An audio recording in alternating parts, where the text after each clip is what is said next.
Dari mana datangnya syaitan, kebodohan? Terdapat sekian banyak pintu-pintu masuk syaitan yang harus kita berwaspada. Dengan keahliannya memanfaatkan kelalaian kita, syaitan mampu merasuk ke dalam diri manusia melalui pintu-pintu tersebut. Berikut merupakan huraian mengenai pintu-pintu itu.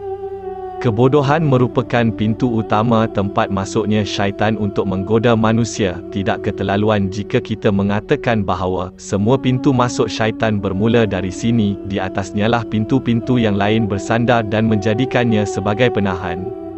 Orang yang bodoh tidak mengetahui pintu-pintu masuk syaitan sehingga dia tidak tahu bagaimana cara menutupinya. Dia juga tidak tahu segala tipu dayanya sehingga tidak tahu cara menepisnya. Selain itu, dia juga tidak tahu semua perangkap dan jeratnya sehingga tidak tahu cara menghindarinya. Oleh itu, syaitan begitu mudah mempengaruhi dan menjerumuskannya hanya dengan tipu daya yang mudah.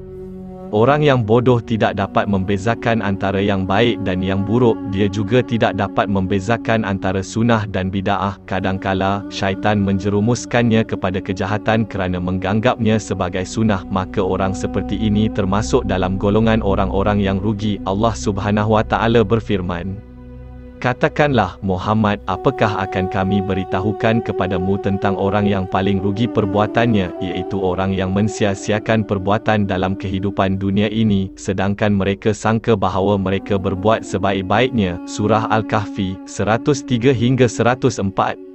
Kebodohan akan mencemarkan hati dan membutakan sanubari. Oleh itu, orang bodoh merupakan tumpuan utama syaitan. Syaitan akan mengarahkan panah-panah syubah dan racun-racun syahwat kepadanya sehingga menjadi korban keganasan hawa nafsu dan tawanan syahwat. Jika telah sampai pada taraf seperti ini, syaitan akan mengangkat si bodoh ini menjadi prajuritnya yang menyebarkan kerosakan di muka bumi dan menghalang manusia dari kebenaran sehingga dia akan termasuk dalam barisan golongan syaitan.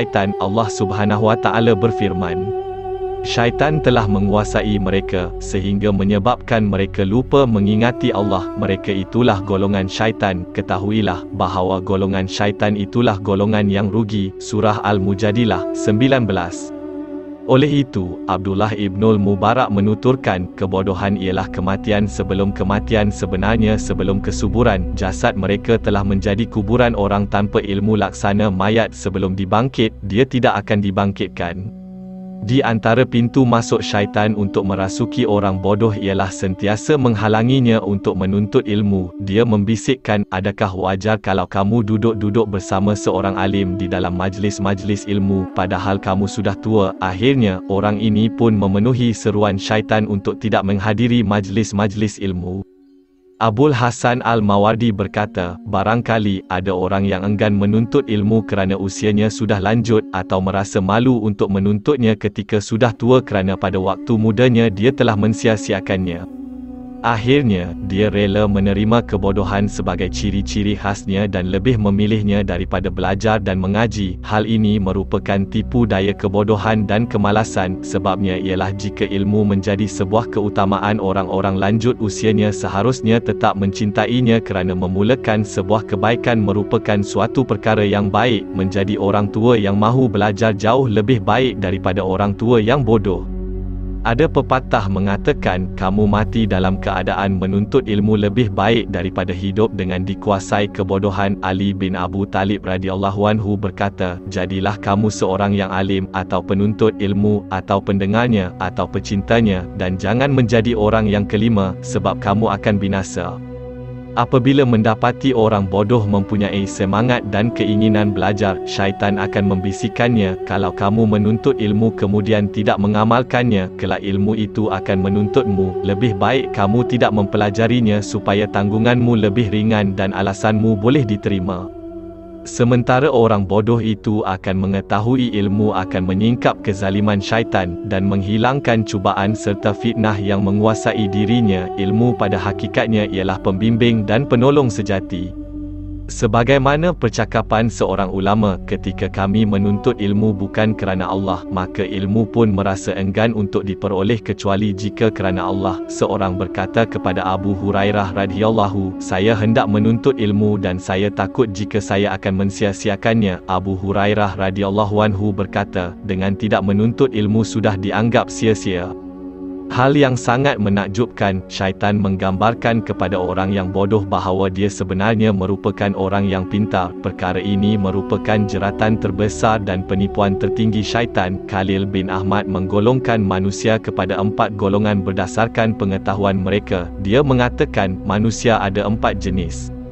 Pertama, orang yang pintar dan dia menyedari kalau dirinya pintar. Orang seperti ini disebut sebagai ulama, maka bertanyalah kepadanya. Kedua, orang yang pintar tetapi dia tidak menyedari jika dirinya pintar. Orang seperti ini ialah orang yang lupa, jadi ingatkanlah dia. Ketiga, orang yang bodoh dan menyedari jika dirinya bodoh. Orang seperti ini perlu dibimbing, maka ajarilah dia. Keempat, orang yang bodoh tetapi dia tidak menyedari jika dirinya bodoh. Orang seperti ini ialah orang jahil, maka jauhilah dia. Abul Qasim Al-Amidi menuturkan, jika engkau seorang yang bodoh dan tidak mahu bertanya kepada orang yang pintar, maka bagaimana engkau akan pintar? Dan engkau bodoh tetapi engkau tidak sedar kalau dirimu bodoh. Bagaimana aku memahamikanmu kalau dirimu bodoh? Jika engkau dalam keadaan tidak mengetahui banyak perkara bodoh, maka terimalah. Jika engkau laksana tanah yang dipijak orang pintar yang paling aneh. Kalau engkau bodoh tetapi engkau tiada menyedari kalau dirimu bodoh, pintu masuk syaitan kepada orang yang bodoh sangat banyak dan tidak dapat dihitung. Cukup bagi anda fahami bahawa semua pintu masuk syaitan bersumberkan dari pintu kebodohan.